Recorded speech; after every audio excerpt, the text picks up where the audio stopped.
Gusto mo magnegosyo ka, magdesisyon ka. Okay? So, ano ba? Magpo-provide ka ng services o kaya magbebenta ka ng products.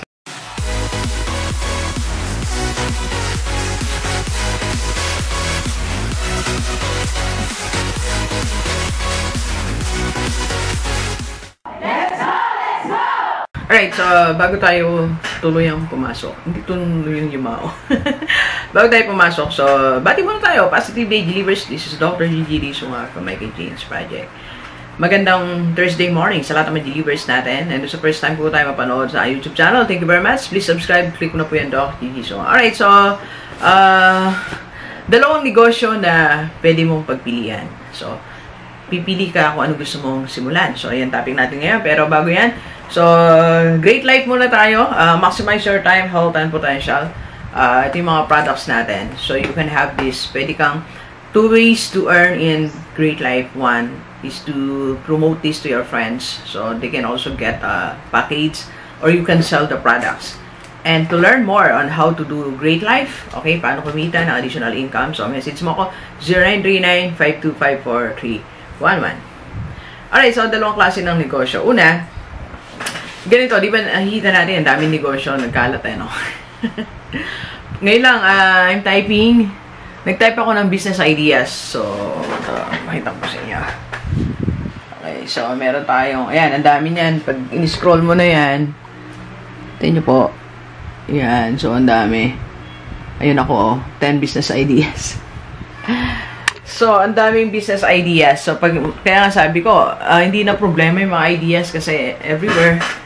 Topic na talaga ang pagninegosyo, di ba? Topic na yung pag-business. So, nasa YouTube, website, Facebook, everywhere. Pag lumabas ka ng bahay, ng office, nandiyan mga negosyo, ang dami, di ba?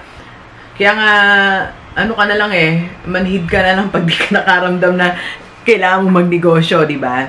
So, pero ano ba talaga yung pwede natin pagpilian? So, dalawang klase yan. Una, it's either you sell products or second, you provide services. So, yan ang dalawang uri ng negosyo. Basic lang yan. Alam ko, basic lang. Alam natin lahat yan. Pero for clarification, doon sa mga unang magninegosyo, baka akala natin kasi pag sinabi nating negosyo, panay ka lang nagtitinda ng products. Hindi po. May mga negosyo that you are providing services. For example, GDS Corporate Training, may company. So, I'm providing services po sa mga companies, schools. So, by getting me as their speaker, consultant, training coach, di ba? So, yun yung work natin. So, I'm providing services. So, pipili ka ngayong umaga, saan mo, kung gusto mo magnegosyo ka, magdesisyon ka. Okay? So, ano ba? Magpo-provide ka ng services o kaya magbebenta ka ng products like tong Great Life, di ba? So, sa products, walang problema. So, kukuha ka lang naman ng mga products, pwede kang maging reseller. Ako, kontakin mo ako. Marami tayong mga gustong naghanap na reseller. Like to Great Life, Overruns, loading company, and madami. So, just message me for that, for the products, kung gusto magsimula ng negosyo mo. Plus, may kasama pang tips, i-coach kita. Okay? Next is, kung you're not into selling products, but meron kang mga skills, meron kang mga talents, and you want to provide services to the people, yan ang gawin mo negosyo. So, maglagay ka ng, let's say, gusto mo nagko-coach, coaching academy, coaching school, tutorial center, tutorial services, di ba? Or as a speaker, gumawa ka ng training, training company mo, di ba? So, you are providing services, okay?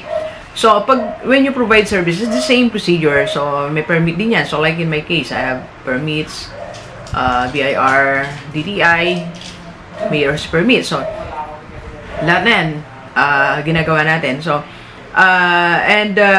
yung maganda lang sa you are providing services, you can have your home office pansamantala. So, like tayo, dito muna tayo nag-office.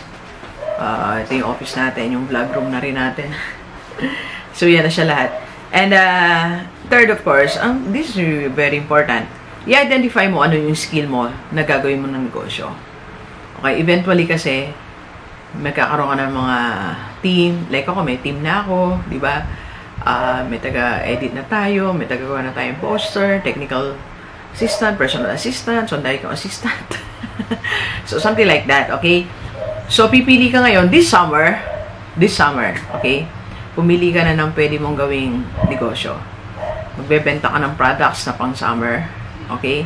Ano ba yung mga products na pang-summer? Mga pang-gym, di ba? Mga pang-everyday na ginagamit. Food, the pang-summer, madami. So, I can consult you with that. I can coach you with that, okay? And yung mga services naman, so ano ba yung mga in ngayon? Pwede kang mag-training coach sa basketball, volleyball, di ba? So, pwede ka rin magkaroon ng iba't ibang services na kaya mong gawin, like photography, being a choreographer, so, madami, okay? So, you just have to identify skill. And the most important thing is, gusto mo, may idea ka. Sabi ko nga, sa isa kong vlog, when is the right time to start your own business? The right time to start your own business is, pag merong biglang spark na naisip ka, bigla bang naiisip ka ng isang idea, that's the start. Then, go for it. So, ngayon, kung may naisip kang products na gusto mong ibenta, go for it. Kung meron kang skill na gusto mong palawagin at palawigin at to serve the community at ikaw din para kumita ka ng pera, you just launch it. Ganon lang siya kasimple. Hindi pa ganun ka-polish, sabi nga ni Zuckerberg, ideas don't come in full form. Nagiging full form lang yan when you start executing it. Okay? Right, so kung paano lahat ng yan, I can help you, I can be your coach. Tawagan mo ako 0939-5254-311. Alright, so thank you very much, Believers. Enjoy the rest of the day and let's go, let's go!